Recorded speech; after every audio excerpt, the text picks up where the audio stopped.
жалпы орта білім беретін мектебінің 7-ші сынып оқушысы Амантай Мадихан.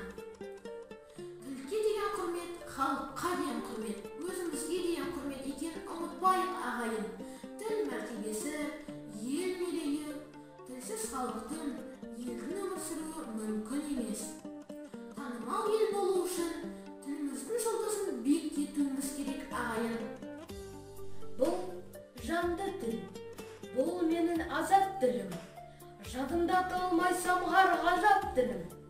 Жыры қуат, сөзі ана уызындай, жасай бер ана тілім, қазақ тілім. Ұлттың тілі, сол ұлттың жаны, жан дүниесі.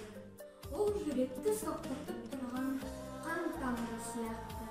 Егер де қан тамыры жабылып қалса, жүрек те соғуын тоқтатпай ма? Деген екен Мұхтар Әуезов.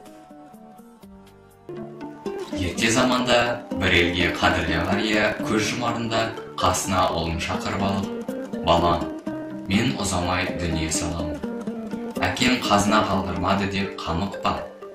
Ел ішінде мен қалдырған асыл мұра бар.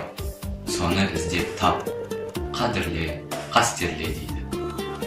Әке мұрасын іздеймін деп ел кезіп, табанынан таусылып, таба алмаған бала бір күні ел ішіндегі абзал қариядан сұрайды. Сонда қария, әкеңнің сөзі рас, ол шешен адам еді.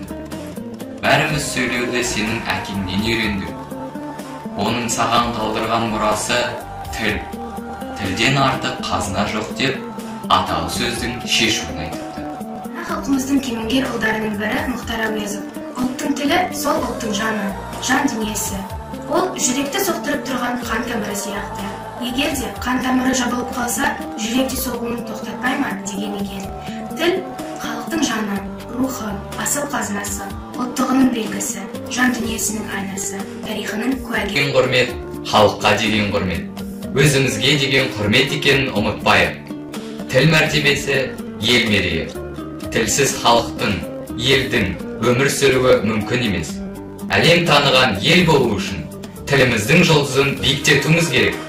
Тілі болашаққа қалатын мұра. Сондықтан ана тілін көздің қарашығындай сақтап, қадірлеп асқақтату біздің міндетіміз. Бұл жанды тіл, бұл менің азат тілім. Жадымда талмай самғар ғажап тілім. Жыры қуат, сөзі ана уызындай, жасай бер ана тілім, қазақ тілім. Қан қазақтардың қазақтығын, жырлатқан елдік, ерлік, азаттығын, жұлдызды құдіреттің туы болған, жасай бер ұлы тілім, қазақ тілім. Қазақ тілі бабамның тілі, баламның тілі, тілім барда адамның тірі. Қазақ тілі әкемнің тілі, анамның тілі, оны білмеу маған күлкілі.